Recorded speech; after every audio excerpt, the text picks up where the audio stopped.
comunidade alemã no Brasil está comemorando 200 anos da imigração alemã no Brasil.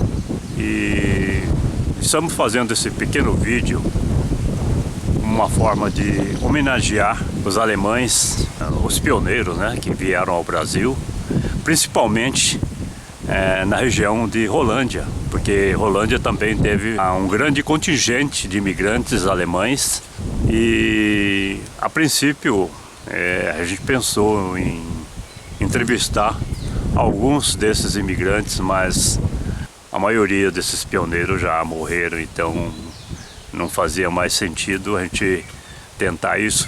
E aproveitamos então para vir aqui no cemitério da Estrada de São Rafael, onde existe esse cemitério dos alemães, e aproveitei para convidar o nosso amigo Daniel Steider, da Fazenda Bimini, para nos contar um pouco das historinhas e também prestar essa homenagem a esses imigrantes que ajudaram a desenvolver não só Rolândia, mas o Brasil. Pois é, Marcos, esse cemitério tem muita história, né? Numa época que o pessoal, quase todos moravam na roça, uma criança às vezes falecia e não dava tempo para ir para a cidade. Então era também conhecido como o cemitério das crianças. Aqui tem um exemplo, né? De um sobrenome alemão, Helga Speer, né? E o interessante aqui está escrito em português. Tem alguns que escreveram em alemão, a homenagem. E depois, futuramente, né, os meus familiares estão aqui também, né, meu avô, o meu tio, avô está aqui? Meu avô, minha tia, né, a Eva, o Joãozinho. Eu fico emocionado, Marcos, esses muitos nomes que eu conheci, né? Hans Schöningen era muito amigo do meu avô, Joachim Jung, ali o nosso vizinho, né? Eu estou vendo aqui, é um reencontro com o passado. E a homenagem, o agradecimento pelo que eles fizeram como pioneiros e as possibilidades de novas reconexões. Então, não só em alemão o cemitério é o Pátio da Paz, Friedhof, né? Aqui tem muita paz, muita reconciliação também e muita reflexão. Como que vai continuar? Rolândia, que teve uma presença germânica plural tão grande, e aqui é uma referência, é um museu, na verdade, um ponto turístico também. Então aqui a gente vê Hans Schlange Schöningen. Schlange em alemão quer dizer cobra. E essa estrada que hoje chama São Rafael, na verdade, é o Schlangeweg, é o caminho do cobra, porque ele tinha um sítio, São Joaquim. Tá? Então são esses fundamentos. Se você não segura a história, ela se perde. Hoje mudou, o Corveza, que foi homenageado também, né, que então pelo Erich Corveza, o ministro, né, que tinha os Pás das Figueiras ali, que nós vamos passar daqui a pouco, né?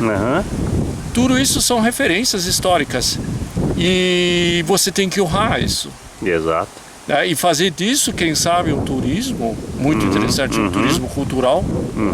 Onde possa divulgar essas coisas que aconteceram, Sim. né?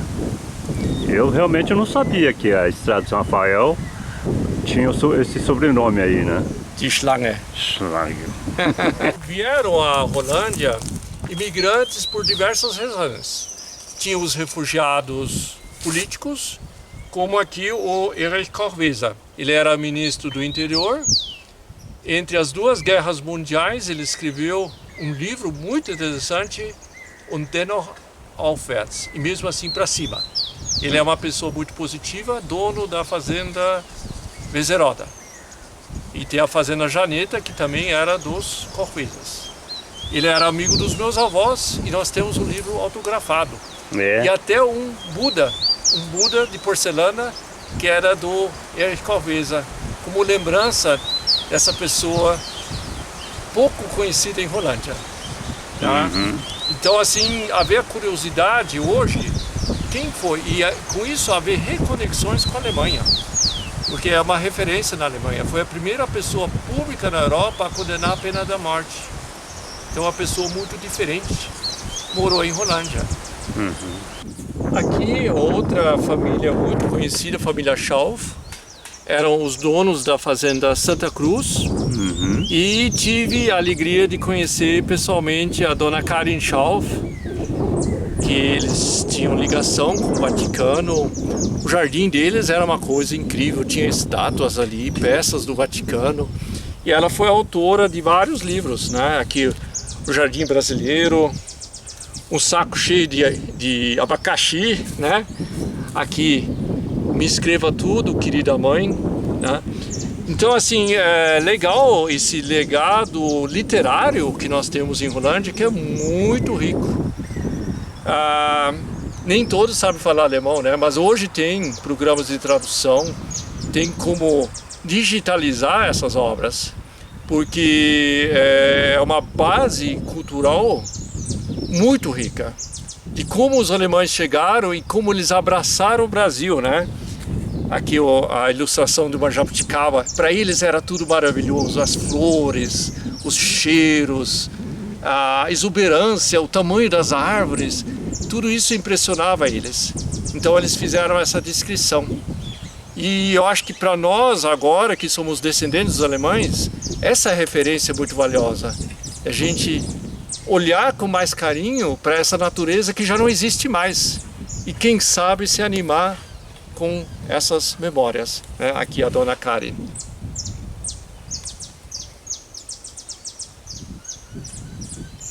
Outra lembrança querida, né, da herança judaica, né? Max Moser, ele era colega de escola do meu avô. Junto eles atravessavam o portal de Brandemburgo, lá em Berlim. E ele tinha uma loja de bicicletas e adorava discos de jazz. E é muito legal, então nós temos em Rolândia, escrito pela socióloga Edel Kosminski, Rolândia, a terra prometida, judeus refugiados do nazismo no norte do Paraná. Isso foi bastante estudado também pela UEL, através do professor Marcos Soares, né? Então, as famílias judeus alemãs, que eram em torno de 80 famílias. Alguns nem sabiam mais que eram judeus, né? Foram sabendo à medida que eles eram perseguidos. E já houve muita assimilação, então não havia aquela coisa de estranhamento. Então é uma herança que é bastante valiosa, né? Deu assim vários livros, inclusive filmes, né? Existe A Fuga na Selva, um filme que foi mostrado na Alemanha, sobre esse capítulo. E aí a gente de novo vê que Rolândia foi um lugar de diálogo, muito diálogo. Então, por mais que havia influências diferentes do legado germânico, mas aqui, pelo que nós sabemos, sempre houve a conversa, a cooperação, o mutirão de todo mundo trabalhar junto. E pessoas fabulosas como o seu Max Moser. Bom, aqui é um lugar que sempre me emociona. Esses pés de pitanga nós que plantamos, né? E aqui é uma grande amiga nossa, principalmente dos meus avós, a dona Matilde Maia, que nós conhecemos bem. O seu Max Hermann Maia a gente não conheceu tanto. Ambos deixaram vários livros. Da dona Matilde tem o bem conhecido Os Jardins da Minha Vida, que foi traduzido em alemão e inglês. E também tem sobre um rabino milagroso lá de Mechenstadt, que ela resolveu juntar as histórias. E do Max Hermann Maia, que era um grande advogado, também vários livros, que hoje eu não trouxe. E qual que é o legado assim de uma dona Matilde Maia? É a esperança, a superação e o abraçar, né? Aqui o desenho dela, aqui está o retrato dela, da dona Matilde, né? Então a dona Matilde, ela deixou uma mensagem muito bacana, através dos jardins, né? Os jardins tropicais, ela fala dos jardins lá da Europa, né? E depois fala do jardim brasileiro, como a Karin Schauf também escreveu, né? Os jardins brasileiros. E desse encontro de mundos, né? O mundo velho, a Europa, a Alemanha, e o mundo novo, o Brasil, Rolândia, esse lugar maravilhoso que acolheu tantas pessoas. E essas mensagens, elas não são nostalgia, são ponto de partida para novos encontros. E atualizar né? Uma visita como essa, ali em frente estou vendo a família Kappan, ali atrás a nossa querida amiga Inger Rosenthal, né? Muito amiga da minha mãe, sabe? Então é algo que não só para mim, que eu tive o privilégio de conviver com todas essas pessoas, mas os meus filhos e os não alemães, né? Isso aqui não é um lugar exclusivo para alemães, isso aqui é um lugar cultural, histórico, da paz, do diálogo, para novas gerações de qualquer nação poderem se inspirar aqui. Bem-vindos! Da nossa família, né, meu avô, a gente até colocou o nome dele de... que as letras acabaram caindo, né? Nós sempre chamávamos ele de Pepe, né? Uhum. O pessoal conhecia ele por Tio João. Então o nome aqui é 2 Hs, né? Que nome mais complicado. O Tio João, que junto com a Maria Luísa, a carioca, eles realizaram o sonho da Escola Roland, que começou em 1968, como uma retribuição da comunidade alemã. Olha que legal, né? E não era uma escola para alemães, é uma escola de encontro. Então eu acredito que essa palavra-chave é o grande legado da comunidade alemã. Né? Nós somos do Brasil, nós somos miscigenados, mas nós temos as nossas heranças. E se a gente souber resgatar, honrar essas lembranças, nós vamos ter muito futuro.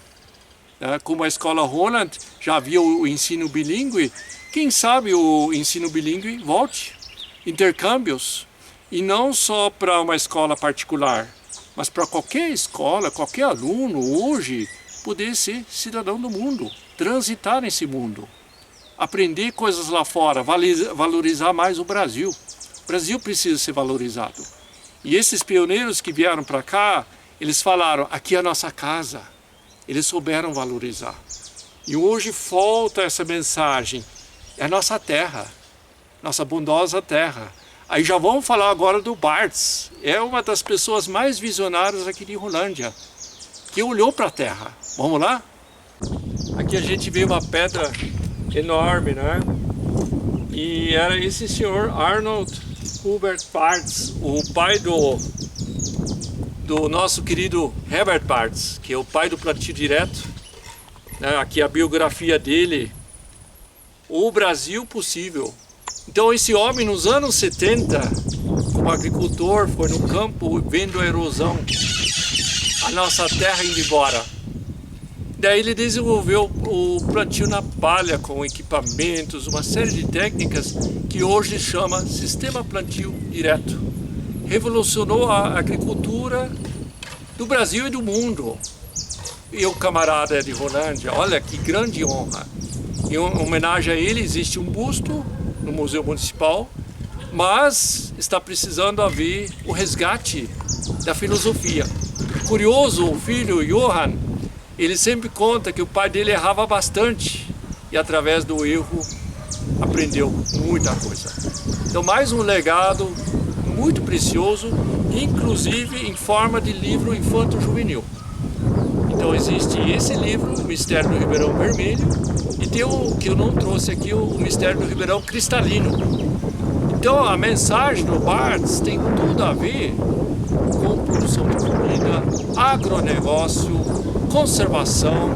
Olha quanta coisa boa para ser resgatada pela memória. Então foi a pessoa considerada fundadora de Rolândia. Então ele tinha conhecimentos sobre a agricultura tropical. Então foi uma das pessoas que preparou o terreno para tantas pessoas poderem se assentar aqui. Um nome de muito valor histórico.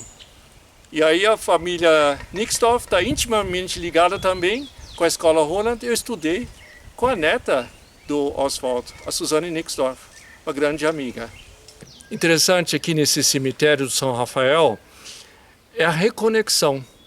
Imaginar que Curitiba, né, onde o meu filho agora está estudando engenharia florestal, ele é filho de Rolândia. E ele achou essa placa no chão, lá no meio do mato, e mostra a importância de algo chamado Convênio Brasil-Alemanha. Na época, Freiburg, uma cidade alemã. E nós temos gente aqui também que conhece em Freiburg. O mundo é pequeno.